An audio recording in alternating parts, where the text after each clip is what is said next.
Hello everyone, welcome to my channel economics by PR Singh. क्या आप लोगों ने कभी ये सोचा है कि कोई सामान आप लोग 500 रुपीज़ का लेने जाते हैं, लेकिन बाद में वो आपको सामान मिलता है 350 रुपये का। तो आप लोगों को बहुत खुशी होती होगी कि देखिए मैं जो है 500 रुपये का सामान लेने गया था और उसमें मैंने जो है 350 रुपये का सामान खरीद लिया और हमने 150 रुपये की बचत कर ली। तो वो बचत से आपको खुशी हुई कि देखिए मैंने बचा लिया। अभी हमें ये समझना है कि बचत दो तरीके से हमारी होती है। यहाँ हम बचत की बात करने जा रहे हैं उपभोक्ता की बचत, यानी उपभोक्ता अधिशेष, कंज्यूमर सरप्लस।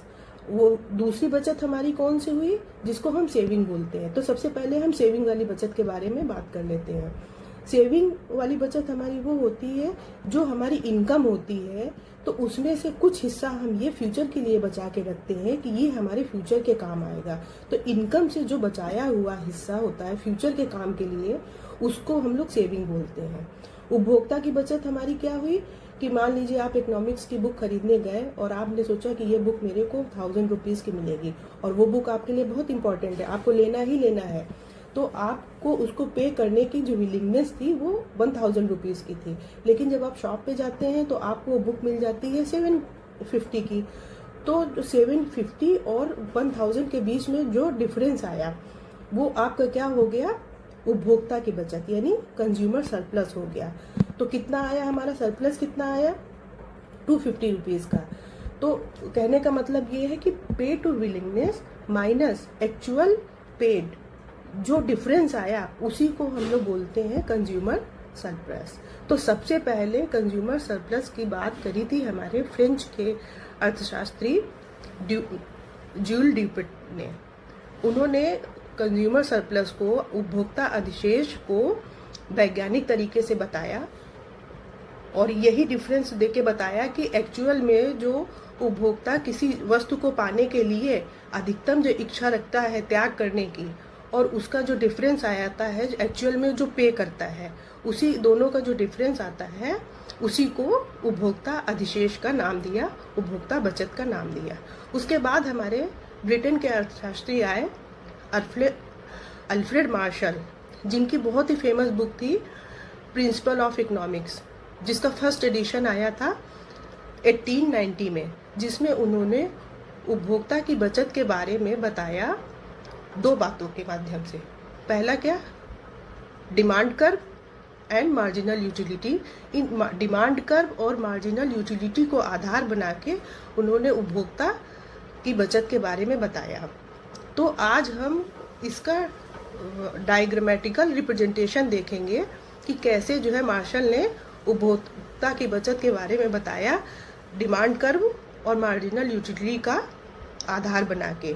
और ये डाउनवर्ड स्लोपिंग क्यों होती है, क्योंकि इसमें सीमांत उपयोगिता ह्रास नियम काम कर रहा होता है। तो इसके बारे में डिटेल में हम आज जानते हैं, आइए देखते हैं। तो चलिए सबसे पहले हम देख लेते हैं कंज्यूमर सरप्लस यानी उपभोक्ता की बचत या अधिशेष की कुछ डिफिनेशंस देख लेते हैं। Consumer surplus is difference between the maximum price a consumer is willing to pay for a good and the actual price paid for it.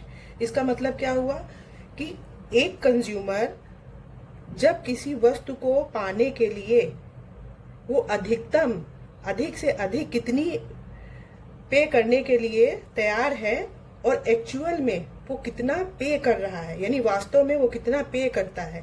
तो इन दोनों का जो डिफरेंस आता है कि जो वो पे करने की इच्छा रखता है अधिकतम, और जो वो एक्चुअल में वास्तविक में जो प्राइस होता है पे कर रहा होता है, तो उन दोनों के बीच का जो डिफरेंस आता है उसी को बोलते हैं कंज्यूमर सरप्लस। मतलब इसका ऐसे समझ सकते हैं, कंज्यूमर सरप्लस को डिनोट करेंगे CS से। CS इक्वल विलिंगनेस टू पे माइनस एक्चुअल पेड। अब एक्चुअल पेड किसके लिए, फॉर ए गुड। मतलब कंज्यूमर सरप्लस पे करने की अधिकतम इच्छा एंड माइनस वास्तव में जो उसने किसी वस्तु को पाने के लिए पे किया, उन दोनों का जो डिफरेंस आया वही हमारा क्या हुआ, कंज्यूमर सरप्लस। अब सबसे इंपॉर्टेंट ये है कि अल्फ्रेड मार्शल की पहले डेफिनेशन देख लेते हैं, फिर बाद में बात करते हैं। पहले देख लेते हैं हम कि उपभोक्ता की बचत की विचारधारा कब आई, कैसे आई, सबसे पहले कौन लेके आया। तो उपभोक्ता की बचत की विचारधारा सबसे पहले फ्रेंच इकोनॉमिस्ट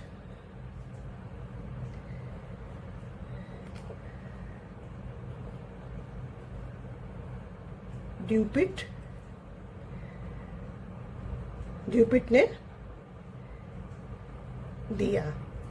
ठीक है, ये एक इंजीनियर थे और इकोनॉमिस्ट भी थे। उसके बाद सबसे साइंटिफिक ढंग से और उसको व्यवस्थित ढंग से जो कंज्यूमर सरप्लस की विचारधारा लेके आए, वो लेके आए अल्फ्रेड मार्शल। तो मार्शल की एक बहुत फेमस बुक थी, 1890 में आई, principles of economics. Principles of economics में उन्होंने कंज्यूमर सरप्लस की CS के बारे में व्यवस्थित एवं वैज्ञानिक ढंग से किया। अल्फ्रेड मार्शल ने जो कंज्यूमर सरप्लस के बारे में बताया, तो उन्होंने कार्डिनल यूटिलिटी का यूज किया और उन्होंने बोला कि मार्जिनल यूटिलिटी के द्वारा हम कंज्यूमर सरप्लस को पा सकते हैं। लेकिन इस विचारधारा को और अधिक व्यवस्थित और वैज्ञानिक ढंग से, जिसको आधुनिक विचारधारा भी बोलते हैं, उपभोक्ता की बचत की आधुनिक विचारधारा बोलते हैं, वो लेकर के आए हिक्स। हिक्स ने मार्शल की उपभोक्ता बचत की अवधारणा की आलोचना की और हिक्स ने कैसे बताया कि उपभोक्ता की बचत का मेजरमेंट कैसे कर सकते हैं, ऑर्डिनल यूटिलिटी के द्वारा। ऑर्डिनल यूटिलिटी के माध्यम से कर सकते हैं and indifference curve.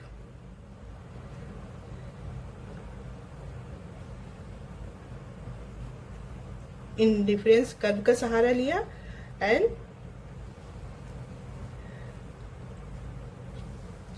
Budget line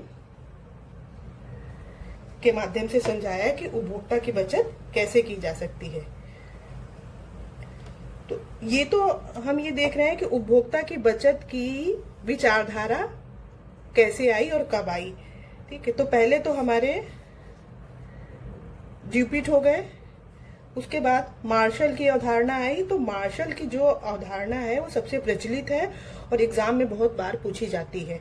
लेकिन जो हमारी आधुनिक उपभोक्ता बचत की अवधारणा है वो J.R. हिक्स ने दिया। अब समझ लेते हैं कि अल्फ्रेड मार्शल की जो डेफिनेशन है वो बहुत इंपॉर्टेंट है। और वो डेफिनेशन क्या है, देखते हैं। किसी वस्तु के प्रयोग से वंचित होने के अपेक्षा एक उपभोक्ता जो कीमत देने को तत्पर रहता है तथा वास्तव में जो कीमत वो देता है उसका अतिरेक ही अतिरिक्त संतुष्टि का आर्थिक माप है, इसे उपभोक्ता की बचत कहा जाता है। तो चूंकि ये मार्शल की डिफिनेशन है तो ये एज इट इज जाएगी और इसमें क्या बताया गया ये मैं ऑलरेडी आप लोग को समझा चुकी हूँ कि जो वो किसी वस्तु को पाने के लिए वो देता है और वास्तव में वो जो दे रहा होता है, उन दोनों का जो अतिरेक होता है और उससे जो उसको संतुष्टि मिलती है, उसी को उपभोक्ता की बचत बोलते हैं। अब एक इसमें उपभोक्ता की बचत में एक पेंशन की जो है डेफिनेशन बहुत पूछी जाती है एग्जाम में। कौन सी है? The difference between what we would pay and what we have to pay is called consumer surplus. अब इसका फॉर्मूला समझ लीजिए क्या है। Consumer surplus, what we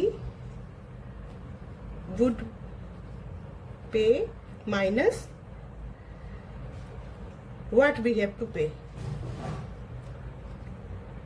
we have to pay। ठीक है कि हमें क्या पे करना है और वास्तव में हम क्या पे करते हैं, इन दोनों का जो डिफरेंस होता है यही होता है कंज्यूमर सरप्लस। अब कंज्यूमर सरप्लस की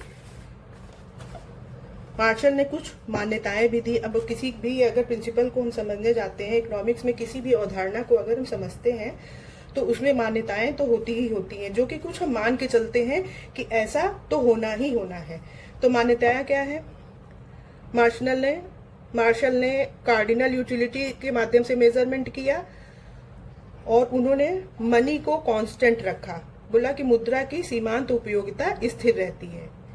independent utility, no close substitution, यानी जो वस्तु वो कोई भी उपभोक्ता जब किसी वस्तु की पाने की जो इच्छा रख रहा है उसका कोई सब्स्टिट्यूट नहीं है। अब मार्केट में अगर सब्स्टिट्यूट आ जाएगा तो फिर वो चीज ना लेके उसका सब्स्टिट्यूट ले लेगा। जैसे चाय और कॉफी हो गया, मान लीजिए कॉफी महंगी हो रही है तो कंज्यूमर क्या करेगा? उसके बदले में चाय ले लेगा। तो यहाँ पे मार्शल ने बोला है कि मार्केट में कोई भी क्लोज सब्स्टिट्यूशन नहीं होना चाहिए। फिर लास्ट क्या है? रुचि, फैशन और टेस्ट सब कांस्टेंट रहने चाहिए। जो कंज्यूमर है उसके टेस्ट में कोई चेंजेस नहीं आने चाहिए, जो फैशन का उसके ऊपर कोई इम्पैक्ट नहीं पड़ना चाहिए। उपभोक्ता की बचत का आधार कुल उपयोगिता और सीमांत उपयोगिता का अंतर है। ये तो शुरू से मैं बताती चली आई हूँ कि मार्शल ने बोला कि टोटल यूटिलिटी। अब टोटल यूटिलिटी क्या है? जो हमारी सीमांत उपयोगिता है उसको जो हम उसका समेशन ऑफ MU, तो जो सीमांत उपयोगिता का अंतर है वही उपभोक्ता की बचत है। तो इसको एक टेबल हमने बनाया है, उसके माध्यम से हम आपको समझाएंगे। Law of diminishing marginal utility पर आधारित है। अब ये भी हम देखेंगे कि law of diminishing marginal utility ये कैसे वर्क कर रही है, जब अभी मैं डायग्राम आपको बताऊंगी। अब इसका फॉर्मूला समझ लेते हैं। उपभोक्ता की बचत इक्वल कीमत जो हम देने को तैयार है माइनस कीमत जो हम वास्तव में देते हैं, उसी को बोलते हैं उपभोक्ता की बचत। आइए टेबल के माध्यम से समझते हैं। ये कंज्यूमर सरप्लस की एक टेबल है, ठीक है। फर्स्ट कॉलम में मैंने यूनिट्स लिए हैं, सेकेंड कॉलम है विलिंगनेस टू पे, जिसको मार्जिनल यूटिलिटी है कि उसकी किसी वस्तु की मार्जिनल यूटिलिटी उपभोक्ता के लिए कितनी है, कंज्यूमर के लिए कितनी है, वो इस कॉलम में बताया गया है। एक्चुअल पेड, यानी एक्चुअल पेड को हम मार्केट प्राइस भी बोलते हैं। मार्केट प्राइस, तो मार्केट प्राइस क्या है? 20 रुपीज है। सभी यूनिट्स के लिए मार्केट प्राइस 20 रुपीज है, जो कि फिक्स है, उसमें फिक्स्ड है, उसमें कोई चेंजेस नहीं है। अब marginal utility and minus actual paid, जिसको मार्केट प्राइस बोला है, या दोनों का डिफरेंस जो आता है वही है कंज्यूमर सरप्लस। तो फर्स्ट यूनिट में यहाँ पे 50 है, यहाँ पे 40, 30 एंड 20, ठीक है। फर्स्ट यूनिट में कंज्यूमर जो है किसी वस्तु को पाने के लिए 50 रुपीज अधिकतम पे करने के लिए तैयार है वो, लेकिन मार्केट प्राइस चूंकि 20 है तो उसको वो 30 रुपीज का सरप्लस हो जाता है, यानी उपभोक्ता की बचत हो जाती है। सेकेंड यूनिट के लिए कंज्यूमर 40 रुपीज देने को तैयार है, मार्केट प्राइस जैसे कि फिक्स्ड है 20 रुपीज, तो दोनों का डिफरेंस जो आया वो सरप्लस बन जाता है, 20 रुपीज उसने सेव किए यहाँ पे। थर्ड यूनिट में उपभोक्ता 30 रुपीज देने को तत्पर है, एक्चुअल में वो 20 रुपीज देता है, तो दोनों का जो डिफरेंस आया वो 10 रुपीज आया, यही उपभोक्ता की बचत है। फोर्थ यूनिट में क्योंकि यहाँ पे मार्जिनल यूटिलिटी का कार्य कर रहा होता है, तो यहाँ पे धीरे धीरे उसका डिमिनिशिंग हो रही है, यूटिलिटी उसकी डिमिनिश हो रही है। कैसे कि 50 रुपीज वो किसी चीज को देने के तैयार है, तो वो फर्स्ट में उसको बहुत ज्यादा उपयोगिता नजर आती है, तो वो 50 रुपीज देता है। उसके बाद उस यूनिट की उसकी उपयोगिता धीरे धीरे कम होने लगती है, इसकी वजह से फिर वो 40 रुपीज के बराबर उसकी उपयोगिता हो जाती है, देन 30 रुपीज के बराबर, लास्ट में उसको 20 रुपीज की उपयोगिता रह जाती है और 20 ही रुपीज उसका मार्केट प्राइस है, तो यहाँ पे वो जीरो हो जाता है। Marginal utility minus actual paid, दोनों क्या उपभोक्ता की बचत क्या हो गई, जीरो हो गई, यानी इक्विलिब्रियम आ गया यहाँ पे। अब इसके बाद भी अगर फिफ्थ यूनिट भी वो लेता है तो ये माइनस में चला जाता है फिर। तो अब यहाँ पे हमने क्या किया, समेशन कर दिया, समेशन ऑफ MU, इसी को टोटल यूटिलिटी बोलते हैं। अब ये एक्चुअल पेड का टोटल हो गया एंड उसने टोटल कितना सरप्लस, कंज्यूमर सरप्लस कितना रहा, CS कितना आया 60, टोटल यूटिलिटी कितनी है 140 एंड कीमत प्राइस जिसका त्याग वो हो रहा है, पे कर रहे हैं, वो हो रहा है आपका 80, कंज्यूमर सरप्लस कितना आया 60। ठीक है, अब इसको हम इस ग्राफ के माध्यम से देख लेते हैं। तो YOX, ठीक है, तो X एक्सिस पे हमने यूनिट लिया है एंड Y एक्सिस पे MU ले रखा है हमने एंड मार्जिनल प्राइस भी बोल सकते हो, मार्जिनल प्राइस। और ये जो चूंकि हमारे 20 रुपीज फिक्स्ड है, ये मेरी मार्केट प्राइस है, MP मेरी मार्केट प्राइस है।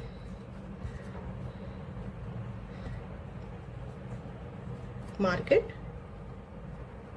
प्राइस, ठीक है, और ये मार्जिनल यूटिलिटी है। तो अब ये देखिए, पहले प्लॉट कर लेते हैं नंबर्स को, 30, 40 एंड 50, ठीक है। तो इससे हमें ये पता चलता है कि 1, 2, 3 एंड 4, 1, 2, 3 एंड 4, ठीक है। तो अब यहाँ पे हम ये देखते हैं कि एक्चुअल में किसी वस्तु को पाने के लिए उपभोक्ता 50 रुपीज अधिकतम देने को तैयार है, लेकिन उसको जो मार्केट प्राइस हमारा कितना है 20 रुपीज, तो उसको कितने में मिल जाता है फर्स्ट यूनिट में, फर्स्ट यूनिट मिलता तो उसको 20 में है, लेकिन देने को कितना तैयार है 50, ठीक है।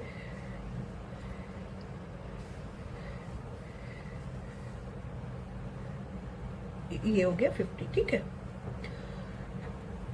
एंड सेकेंड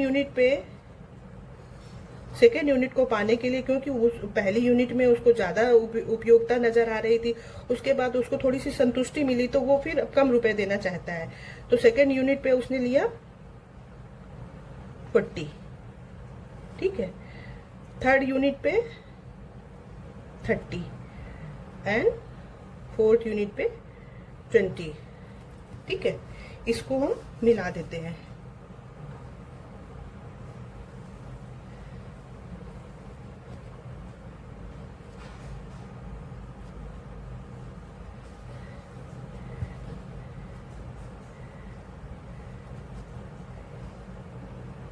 इसको अच्छे से मिला देते हैं। ये पॉइंट यहाँ पे है एंड ये पॉइंट यहाँ पे है और 30 हमारा पॉइंट यहाँ पे है। ठीक, इसको मिला देते हैं।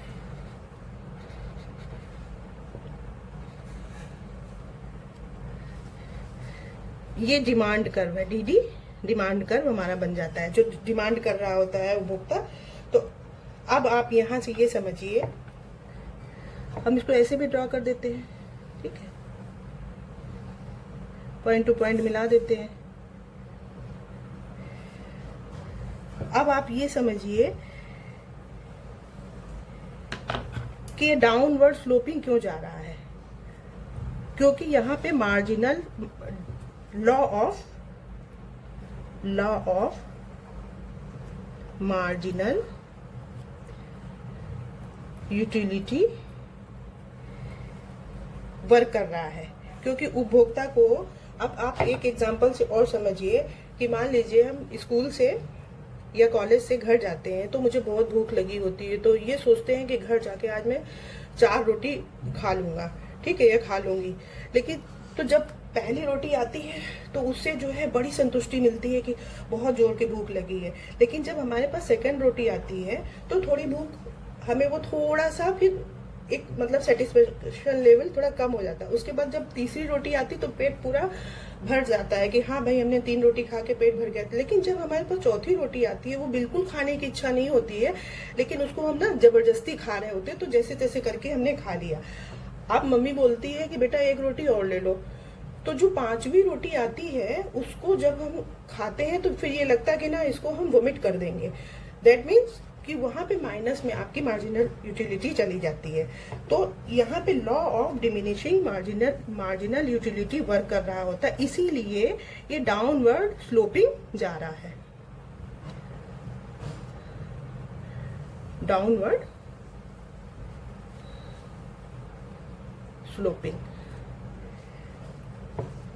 स्लोपिंग हमारा ये जो डिमांड कर्व है डाउनवर्ड स्लोपिंग हो रहा है।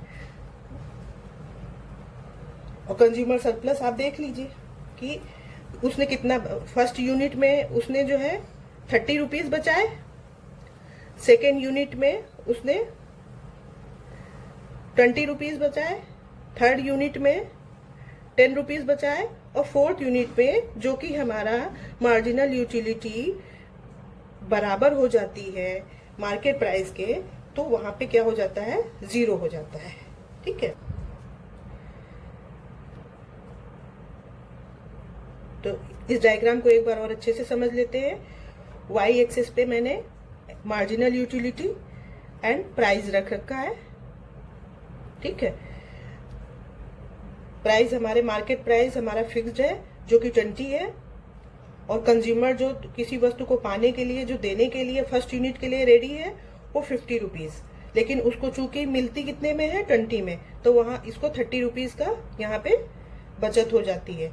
और सेकेंड यूनिट में कंज्यूमर 40 रुपीज पे करने के लिए तत्पर है, लेकिन उसको पाता वो कितने में है, 20 रुपीज, जो कि मार्केट प्राइस हमारा फिक्स्ड है। तो सेकेंड यूनिट वो 40 रुपीज का लेता है, तो कितनी बचत होती है कंज्यूमर को, 20 रुपीज की। तो यहाँ पे फर्स्ट यूनिट पे 30 रुपीज की सेविंग किया, सरप्लस हुआ और 20 रुपीज के सरप्लस यहाँ पे हो गया इसको। और थर्ड यूनिट पे वो पे करने के लिए रेडी है 30 रुपीज, लेकिन पे कितना करता है, उसको वस्तु कितने में मिल जाती है, 20 रुपीज में, तो यहाँ उसका सरप्लस कितना हो जाता है, 10 रुपीज। अब चूंकि ये यहाँ पे लॉ ऑफ डिमिनिशिंग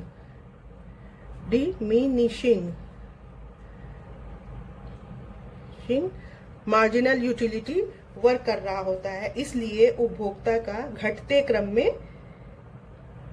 डिमांड वक्र जाता है। घटते का मतलब डाउनवर्ड स्लोपिंग डिमांड वक्र इसलिए जाता है क्योंकि वो उसकी यूटिलिटी फर्स्ट से लेके फोर्थ तक में, फोर्थ में वो यहाँ पे कंज्यूमर 0 पे आ जाता है। अब अगर वो सोचता है कि मैं एक यूनिट और ले लेता हूँ, मान लीजिए वो 5 यूनिट यहाँ सोचता है कि मैं 5 यूनिट ले लेता हूँ, तो उसकी मार्जिनल यूटिलिटी कहाँ चली जाती, माइनस में चली जाती। यहाँ कंज्यूमर ने सेटिस्फेक्शन भी लिया, प्लस उसको उसकी marginal utility and actual paid price, market price दोनों सेम हो गए। तो अब ये हमने समझ लिया कि यहाँ पे law of diminishing marginal utility work कर रहा है। इस वजह से हमारी जो डिमांड वक्र है कंज्यूमर सरप्लस का, वो डाउनवर्ड स्लोपिंग है, नीचे की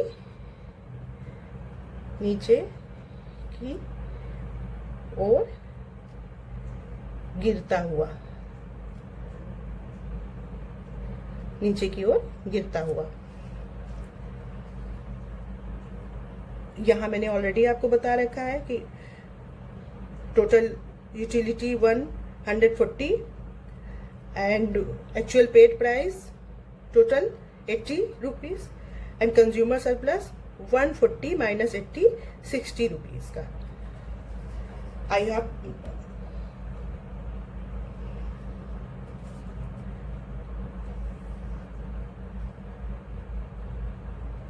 आई होप आप लोग बहुत अच्छे से इस डायग्राम को समझ चुके हैं और मुझे नहीं लगता कि कोई कंफ्यूजन होगा आप लोगों को। अगर कोई कंफ्यूजन है तो प्लीज कमेंट करें, वो कंफ्यूजन भी दूर करेंगे। मार्शल का हमने कंज्यूमर सरप्लस पढ़ा, लेकिन हिक्स ने प्रोफेसर जे.आर. हिक्स ने मार्शल की कंज्यूमर सरप्लस की आलोचना की, क्योंकि इनकी जो मान्यताएं थी इसमें इन्होंने बोला कि मार्जिनल यूटिलिटी वर्क कर रहा होता है और कार्डिनल होता है, कि इसकी हम गिनती कर सकते हैं 1 2 3 4। लेकिन हिक्स ने कहा कि उपयोगिता को हम काउंट नहीं कर सकते हैं, उसको हम क्रम में ला सकते हैं। तो उन्होंने ऑर्डिनल यूटिलिटी का यूज किया और इंडिफरेंस कर्व के सहायता से और बजट लाइन ले करके इंडिफरेंस कर्व की सहायता से उपभोक्ता की बचत के बारे में बताया। और जो हिक्स की उपभोक्ता की बचत की जो अवधारणा आई, उसको हम आधुनिक अवधारणा भी बोलते हैं। तो अगर अब हिक्स की अवधारणा भी अगर हम इस वीडियो में समझेंगे तो वीडियो हमारा बहुत लंबा हो जाएगा। इसको नेक्स्ट वीडियो में हिक्स की अवधारणा को, कंज्यूमर सरप्लस के बारे में क्या दी है, कैसे दिया, क्या डायग्राम है, वो सारा हम डिटेल में बात करेंगे। और हाँ, एक बात मैं आपको बताना भूल गई, मार्शल का जो कंज्यूमर सरप्लस है इसको कंज्यूमर रेंट भी बोलते हैं, यानी कंज्यूमर लगान के नाम से भी जाना जाता है। आई होप आप लोग बहुत अच्छे से समझ चुके हैं। Thank you so much.